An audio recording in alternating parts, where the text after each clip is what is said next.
నమస్తే. మనకంటే ముందే వచ్చేస్తాడు షాప్ దగ్గరికి. కాల్చి పడేసిన సిగరెట్లు కాల్స్తుంటారు సార్.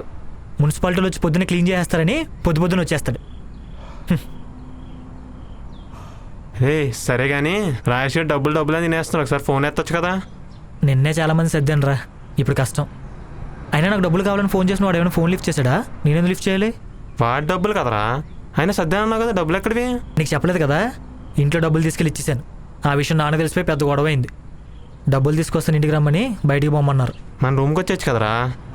కాసేపటికి అమ్మ వచ్చి తీసుకెళ్ళిందిలేరా. ఇంట్లో వాళ్ళు పొమ్మంటున్నారు, ఫ్రెండ్ రమ్మంటున్నాడు. మన కుటుంబం వాళ్ళు మన స్వార్థంతోనే ప్రేమిస్తారు.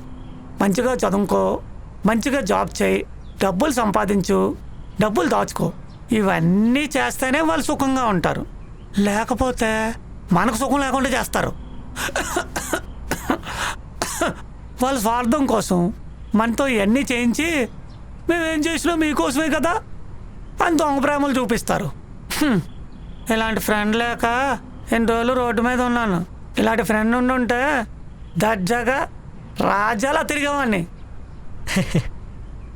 కరెక్ట్గా చెప్పావన్నా.